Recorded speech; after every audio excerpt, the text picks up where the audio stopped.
A 9-year-old girl sleeps peacefully on Flight 217, until 3 hostile fighter jets surround them at 37,000 feet. The terrified captain makes a desperate call. Is there any fighter pilot on board? Emma wakes up. She's just a child. But she comes from a legendary family of fighter pilots. Before watching full story, comment below from where you watching. Also like and subscribe for more stories. The autumn sun painted golden streaks across Los Angeles International Airport on Wednesday morning, October 10, 2025. Inside Terminal 3, travelers rushed through security lines, dragging suitcases and clutching coffee cups. Among the crowd was a tiny figure that most people barely noticed. A 9-year-old girl with curly brown hair tied in 2 ponytails, wearing light-up sneakers, denim overalls, and a bright yellow backpack covered in airplane stickers. Emma Rose Carter stood at Gate 42, waiting to board American Airlines Flight 217 to Washington, D.C. She looked like any other child traveling alone, but appearances can be deceiving. In her small backpack, she carried a tablet loaded with flight simulator games, a worn copy of Amelia Earhart, Pioneer of the Sky, and her most treasured possession, a leather flight jacket patch that had belonged to her great-grandfather, a World War II pilot. A friendly gate agent knelt down to Emma's level. "Hi, sweetie. Are you flying by yourself today?" "Yes, ma'am," Emma replied politely. "I'm going to visit my grandfather in D.C. "How brave. Have you flown alone before?" "Yes, ma'am. This is my 4th time." Emma's voice was soft and calm, the kind of calm that came from growing up around pilots who never panicked no matter what. What the gate agent didn't know, what nobody at the airport knew, was that Emma Rose Carter wasn't just any 9-year-old. She was the youngest member of the Carter family, a family that had produced fighter pilots for 4 generations. Her great-grandfather, Colonel James "Thunder" Carter, had flown P-47 Thunderbolts over Europe in World War II, completing 87 combat missions. Her grandfather, General Robert "Eagle" Carter, had flown F-4 Phantoms in Vietnam and later commanded fighter wings flying F-15 Eagles. He had 14 confirmed victories and was considered a living legend in military aviation circles. Emma's mother, Colonel Sarah "Viper" Carter, flew F-16 Fighting Falcons and was the first woman in her squadron to achieve ace status in combat simulations. Her father, Colonel Michael "Raptor" Carter, flew F-22 Raptors and was a Top Gun instructor. Emma had literally grown up in hangars on military bases, surrounded by the roar of jet engines and the smell of aviation fuel. Her first words weren't "mama" or "dada." They were "fighter jet," spoken while pointing at an F-15 flying overhead. By age 3, Emma could identify every military aircraft by sound alone. By age 5, she was reading her parents' flight manuals and asking questions that stunned experienced pilots. By age 7, she had spent over 200 hours in flight simulators, guided by her grandfather and parents, learning tactical maneuvers that most adult pilots never mastered. But to the world, she was just a small girl with a bright smile and light-up sneakers. Flight 217 began boarding and Emma joined the line. The flight attendant who checked her boarding pass noticed the unaccompanied minor tag and smiled warmly. "Don't worry, honey. We'll take good care of you. It's a safe flight." Emma nodded. She knew more about flight safety than the flight attendant could imagine, but she had learned not to mention it. Adults got uncomfortable when a 9-year-old talked about thrust-to-weight ratios and tactical air combat. She found her seat, 14F, a window seat, and carefully arranged her belongings. She placed her backpack under the seat in front of her, keeping her tablet and book within reach. She buckled her seatbelt properly the way her father had taught her, making sure it was snug across her lap. The man in seat 14E looked at Emma briefly, then returned to his phone. The woman in 14D smiled kindly but said nothing. To them, Emma was invisible, just another kid on a plane. Flight 217 was a Boeing 767 carrying 285 passengers. Business travelers typed on laptops. Families with children struggled to keep toddlers entertained. Elderly couples read magazines quietly. It was an ordinary Wednesday morning flight. The captain's voice came over the intercom, friendly and professional. "Good morning, folks. This is Captain Williams from the flight deck. We'll be cruising at 38,000 feet today. Flight time to Washington Dulles will be 4 hours and 35 minutes. Weather looks perfect all the way. Sit back, relax, and enjoy the flight." Emma listened carefully to the captain's voice. She had been trained to hear things others missed. The tone, the confidence, the subtle cues that revealed a pilot's experience and mindset. Captain Williams sounded seasoned, calm, professional. A good pilot.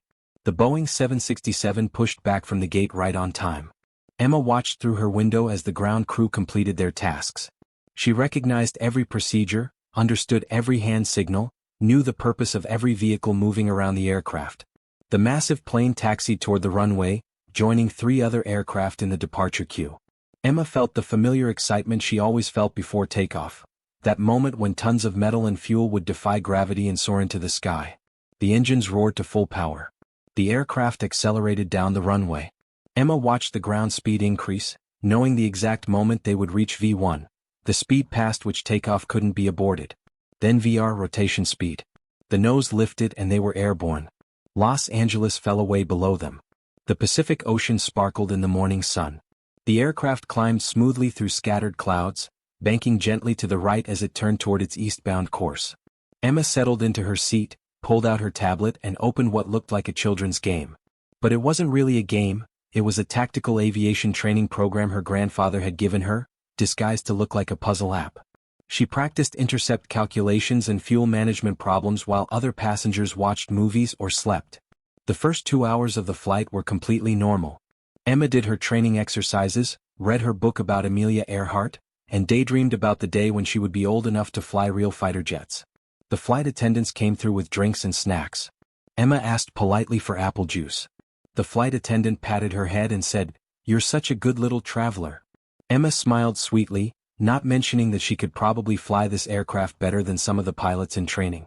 She dozed off somewhere over Colorado, her head resting against the window, dreaming about flying with her grandfather in his old F-15.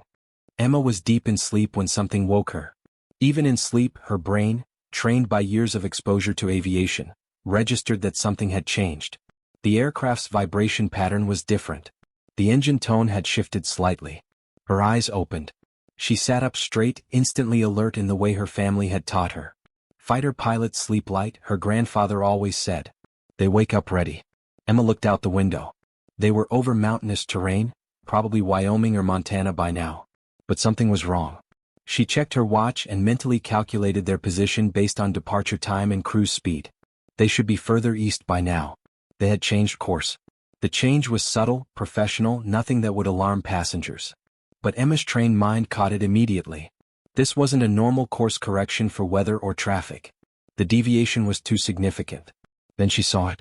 At first it was just a glint of sunlight reflecting off metal. But Emma's eyes, trained from years of aircraft spotting, focused immediately. About 2 miles away at their 3 o'clock position, was a fighter jet. Emma's breath caught in her throat. She pressed her face against the window, her heart starting to race. She identified it instantly, a Russian-made Su-30 flanker, a highly advanced multi-role fighter jet. It shouldn't be here. It couldn't be here. This was United States airspace. Emma's eyes scanned the sky with practiced efficiency. There, at their 9 o'clock position, another Su-30. And high above at their 12 o'clock, a third one. 3 hostile fighter jets in tactical formation, surrounding a commercial airliner over American territory. This wasn't an escort. This was an intercept. Someone was forcing Flight 217 to change course. The seatbelt sign illuminated with a soft chime.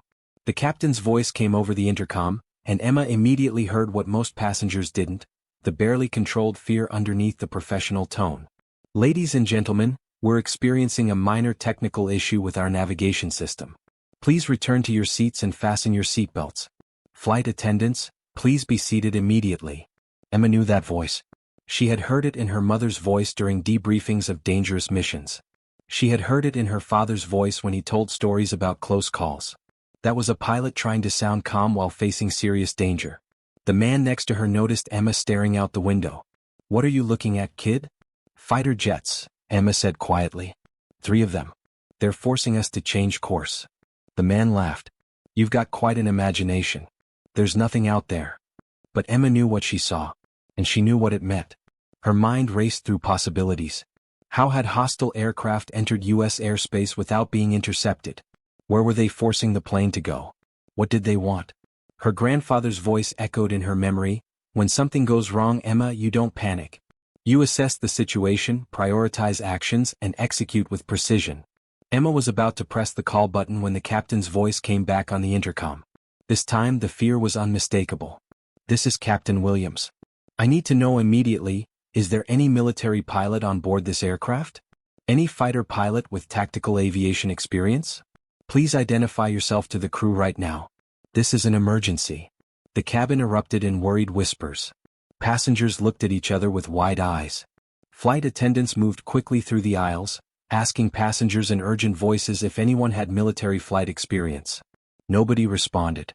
Emma unbuckled her seatbelt and stood up. At 9 years old and small for her age, she barely cleared the top of the seat in front of her. The man next to her grabbed her arm. "Sit down, kid.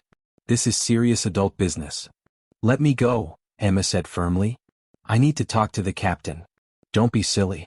You're a child. Sit down before you get hurt." Emma pulled her arm free and stepped into the aisle. A flight attendant rushed toward her. "Sweetie, you need to sit down and buckle up right now.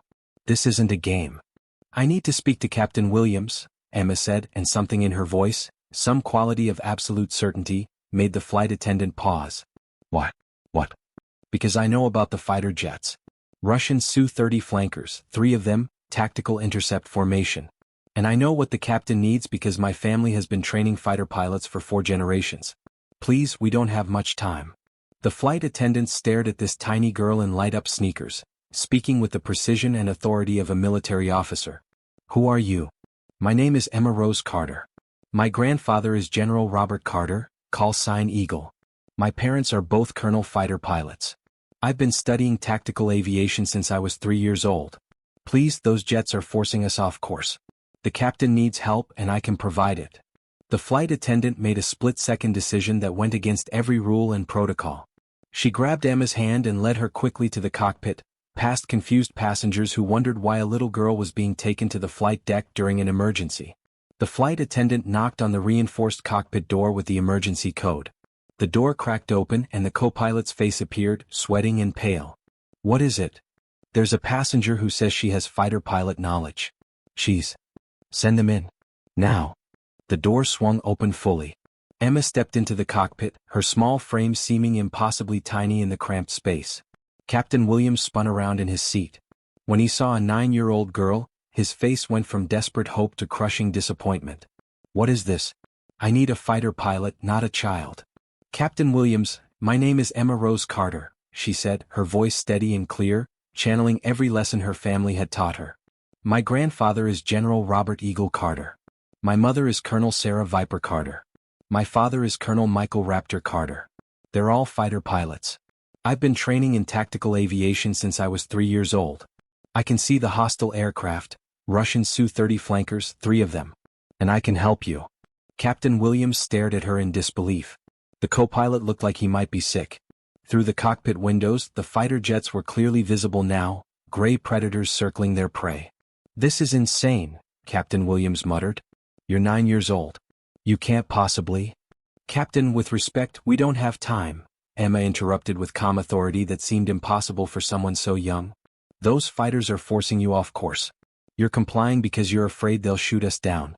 You asked for a fighter pilot because you need someone who understands tactical procedures and can communicate with military assets. I'm not qualified to fly this aircraft, but I understand tactical aviation better than most adults. Please let me try to help." The radio crackled with a heavily accented voice. "American 217, maintain heading 285. Descend to flight level 280. Do not deviate or you will be destroyed." Captain Williams's hands were shaking. "They're forcing us toward the Canadian border. Our communications are jammed except for their frequency. I can't contact air traffic control. I can't reach anyone. I don't know what to do." Emma stepped closer, her mind processing information at incredible speed. "Captain, may I use your radio?" "Why?" "Because those fighters think we can only receive their frequency, not transmit on others. But if we modulate the emergency transponder correctly, we can break through their jamming on military frequencies. My grandfather taught me how." Captain Williams looked at his co-pilot, who shrugged helplessly. What did they have to lose? "Do it," Williams said. Emma climbed into the jump seat behind the captain. Her small fingers moved across the communications panel with practiced precision, adjusting frequencies and modulating the signal exactly as her grandfather had taught her during their long sessions in his home office. She keyed the microphone. "Mayday, mayday, mayday. This is American 217 Heavy, squawking 7700. We are being intercepted by 3 hostile aircraft. Russian Su-30 flankers. Current position." She rattled off their exact coordinates after glancing at the navigation display. We are being forced toward Canadian border. Request immediate assistance. Authentication code Eagle Charlie 247 Romeo. The authentication code was her grandfather's personal military identification. Emma had memorized it from a framed document in his study. She was betting that someone somewhere in the U.S. military would recognize Eagle's code and respond. 4:30 agonizing seconds, there was nothing but static. Captain Williams was descending as ordered, the hostile fighters maintaining their threatening positions around them. Then a new voice crackled through the radio. American, shocked, urgent. American 217, this is Sword on guard frequency. We copy your mayday. Authentication code confirmed. Who am I speaking to? That code belongs to General Carter. Emma keyed the microphone again, her voice remarkably steady. Sword, this is Emma Rose Carter, General Carter's granddaughter. I'm 9 years old. I'm a passenger on this flight. 3 Russian Su-30 flankers intercepted us over Montana and are forcing us toward Canada. Captain Williams is complying under threat of being shot down. We need immediate help. There was a pause. Then, Emma, this is Colonel Martinez at Sword. I trained under your grandfather. I need you to stay very calm and give me the exact positions of those hostile aircraft. Emma provided precise information. Distances, angles, altitudes, headings. She described their formation pattern, their visible weapons loadout, their fuel tank configuration. She spoke in clear technical language that made Colonel Martinez realize this wasn't a confused child making things up. Emma, help is coming. We've scrambled F-15s from Mountain Home Air Force Base. They'll be there in 9 minutes. I need you to do something important. Tell me about the lead fighter, the one at your 12 o'clock high position. Emma looked through the cockpit window at the lead Su-30. Single seat configuration, full weapons load visible on hardpoints. Appears to be carrying our 77 medium-range missiles and our 73 short-range missiles. He's maintaining high cover position, classic combat spread formation. Outstanding, Emma. You've been trained well. Now listen carefully. Those F-15s will intercept, but we need to keep you safe until they arrive. The Su-30s can't know we're onto them yet. Captain Williams needs to keep complying with their instructions, but very slowly. Can you explain that to him? Emma turned to Captain Williams, who had been listening to her conversation with growing amazement. Captain, U.S. fighters are 9 minutes away. You need to keep following their instructions but slow everything down. Make your descent rate slower. Take longer to change headings. Buy us time. Williams nodded, his respect for this extraordinary child growing every second. He began making subtle adjustments, slowing their compliance just enough that the hostile pilots wouldn't notice immediately. Emma returned to the radio. Sword, compliance is being delayed tactically. What's their probable objective? We believe they're trying to force you into Canadian airspace where they'll claim you violated their territory. It's a political provocation. There are high-value targets on your flight: a senator, a defense contractor executive, and a federal judge. Emma, look at the fighter at your 9 o'clock position. What do you see? Emma pressed her face to the side window. Second fighter appears to be... Wait. The pilot is flying erratically. His formation discipline is poor compared to the leader. He might be less experienced. Good observation, Emma. That's probably a mercenary pilot, not regular military. When our F-15s arrive, they'll exploit that weakness. You're doing amazing. Your grandfather is listening on this frequency. He wants you to know he loves you and to trust your training. Emma felt tears prickling her eyes, but she blinked them away. Fighter pilots don't cry during missions. That was rule number 1. The next 7 minutes felt like 7 hours. Emma monitored the hostile fighters, feeding continuous updates to Sword. She kept Captain Williams calm, explaining tactical situations in simple terms, helping him understand why they needed to maintain this dangerous game. The passengers in the cabin were terrified. Some were crying. Some were praying. None of them knew that their lives depended on a 9-year-old girl in the cockpit, calmly coordinating their rescue with military precision. Sword, I'm picking up new radar contacts, the co-pilot suddenly reported. Multiple aircraft, high speed, approaching from the southeast. Emma looked at the radar display and her heart leaped. Sword, we have radar contact. Is that our rescue? Affirmative, Emma. Eagle flight, 4 F-15 Strike Eagles. 30 seconds to intercept. Hold on. Emma turned to Captain Williams. Captain, when the F-15s arrive, the hostile fighters will probably break formation. Be ready for anything. They might try to threaten you to force our fighters back off. Don't react. Stay calm. Our pilots know exactly what they're doing. Williams nodded, gripping the controls tightly. 20 seconds. 10 seconds. Emma closed her eyes and visualized the tactical situation from above, seeing all the pieces, understanding how the next moves would unfold, just as her grandfather had taught her. 5 seconds. She opened her eyes and saw them. 4 gray shapes appearing like ghosts from the clouds. The F-15 Strike Eagles arrived with devastating speed and precision. The lead F-15 performed a spectacular high-speed pass directly over the Boeing 767, so close that the airliner rocked from the shock wave. It was a message, a demonstration of total air superiority.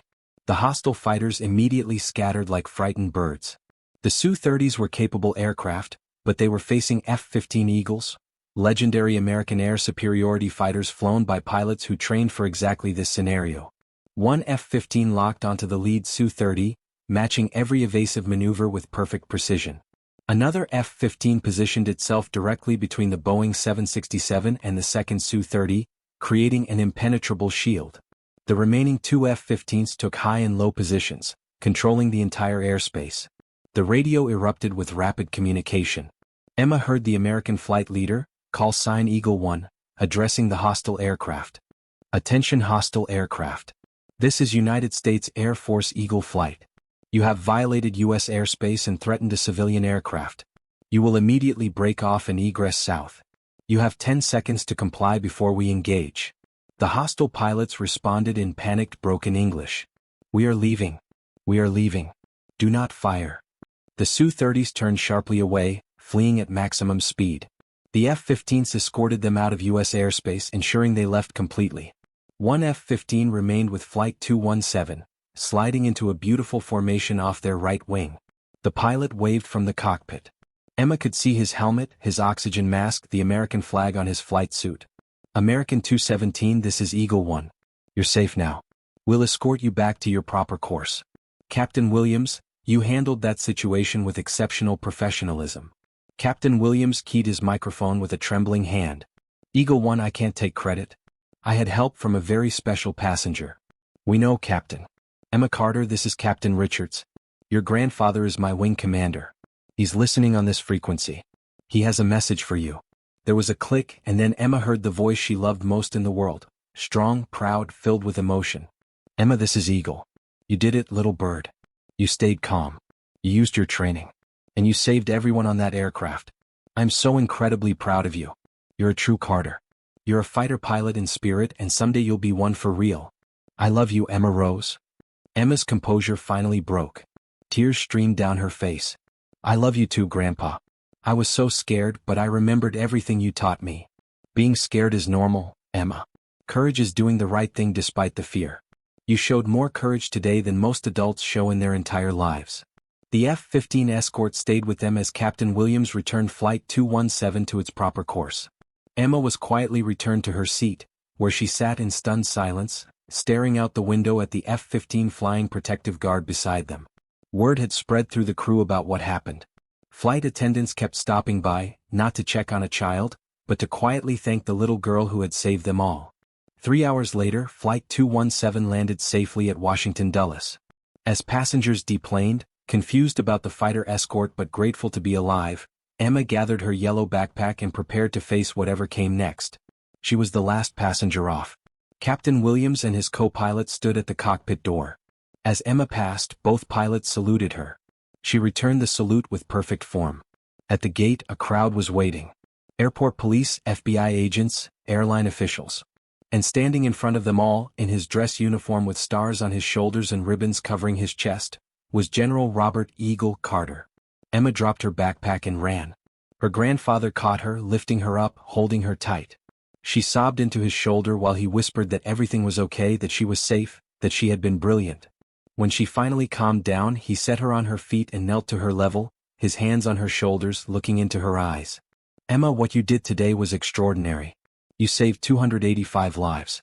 You proved that courage and skill have nothing to do with age. You made our entire family proud. The investigation that followed revealed the hijacking attempt was a sophisticated operation by a criminal organization. They had planned to force the aircraft into disputed airspace, create an international incident and extract high-value targets in the confusion. Emma's quick thinking and training had prevented a disaster. The story made national news. 9-year-old girl helped stop hijacking, read the headlines. Emma's face was everywhere, the small girl with the big smile who had knowledge that surpassed most military officers. The Air Force invited Emma to visit fighter squadrons. She stood in front of experienced pilots and calmly explained her tactical decisions. They listened in respectful silence and gave her a standing ovation at the end. Both the Air Force and Navy offered her guaranteed slots at their academies when she turned 18. Emma politely told them she had 9 years before she needed to decide, and she wanted to be a kid for a little while longer. 6 months later, Emma was back to being a mostly normal 4th grader. She went to school, did homework, played with friends. But on weekends she visited her grandfather at the air base, learning advanced tactics most people would never understand. One Saturday afternoon in his study, surrounded by photos of 4 generations of Carter pilots, Emma's grandfather looked at her thoughtfully. "Emma, do you ever regret what happened? Do you wish you just stayed asleep?" Emma thought seriously. "Sometimes I have nightmares about those fighter jets. But Grandpa, those people got to go home to their families because of what you taught me. How could I regret that?" Eagle smiled, his eyes glistening. "You understand something most pilots take years to learn. It's not about glory. It's about the mission. It's about protecting people." "Grandpa," Emma said quietly, "when I'm old enough to fly fighters, what do you think my call sign will be?" Eagle considered carefully. "Call signs are earned, not chosen. But whatever yours is, it will be spoken with respect. You've already earned that." "The Carter tradition," Emma said thoughtfully. "Great-grandpa flew P-47s. You flew F-4s and F-15s. Mom and Dad fly F-16s and F-22s. What if I want something different?" "Emma, the Carter tradition isn't about what aircraft you fly. It's about excellence, courage, and service. Whatever you choose, as long as you do it with honor, you'll carry on the tradition perfectly." Emma smiled and hugged her grandfather tight. As they drove home that evening, Emma looked out at the stars beginning to appear in the darkening sky. She thought about the vastness of the sky, about the freedom of flight, about the responsibility that came with the knowledge she had been given. "Grandpa," she said quietly, "thank you for believing in me." Eagle squeezed her hand. "Emma, I didn't give you anything. I just helped you discover what was already inside you. The courage, the skill, that was always yours." Emma smiled and looked back at the stars.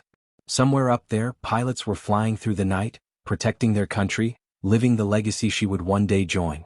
And a 9-year-old girl knew with absolute certainty that she would be one of them.